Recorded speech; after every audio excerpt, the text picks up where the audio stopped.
Hi, hello friends. Please subscribe and like to the channel Titoo channel. So I am here to and watch the video and comment down. Watch. Does pH only have to do with solutions in the laboratory? Or does it also affect plants and humans in daily life? Did you know that when acid rain flows into the rivers, the overall pH of the water reduces? And living organisms cannot survive if the change in pH is too much. In such cases, survival of aquatic animals becomes difficult. What about survival of plants? What's the most important factor for the healthy growth of a plant? Yes, it's the soil. Plants require a specific pH of the soil for healthy growth. Plants cannot grow if the soil is too alkaline or too acidic. So if the soil is too acidic, its pH can be raised by adding lime, which neutralizes the excess acid in the soil. Similarly, if the soil is too alkaline, then its pH can be lowered by adding gypsum or some other substance which can neutralize the excess alkali present in the soil. And does it affect us too? By now, you should know that our stomach produces hydrochloric acid which helps in digestion.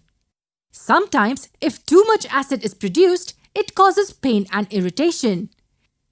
It can even cause ulcers. In order to treat this hyperacidity, a patient is advised to take antacid tablets or antacid suspensions. And these antacids neutralize the excess acid. Magnesium hydroxide, a mild base, is often used for this purpose.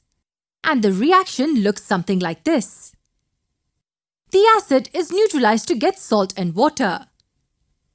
What about the pH in our mouth?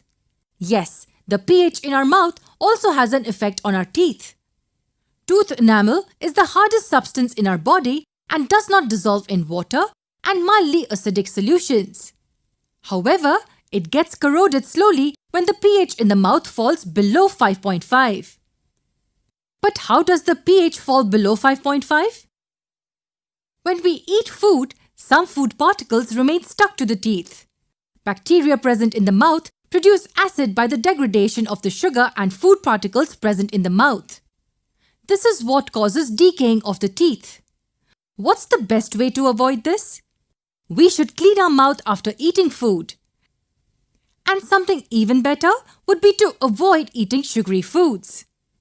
Cleaning the teeth using toothpastes help in preventing tooth decay. Toothpastes are generally basic and hence they neutralize the excess acid in the mouth and prevent tooth decay. The concept of pH also helps in understanding the self-defense used by certain animals and plants. If you've ever been stung by a honeybee, do you know what really caused that acute pain? Yes, it's the acid in that sting which caused the pain. So if we use a mild base like baking soda around the stung area, it gives us some relief. And in nature, there are leaves which have stinging hair and they inject acid upon touching them. Again, we use something which is basic in nature to get some relief. So these were some of the ways in which the concept of pH is used in daily life. In the coming videos, we will understand more about salts.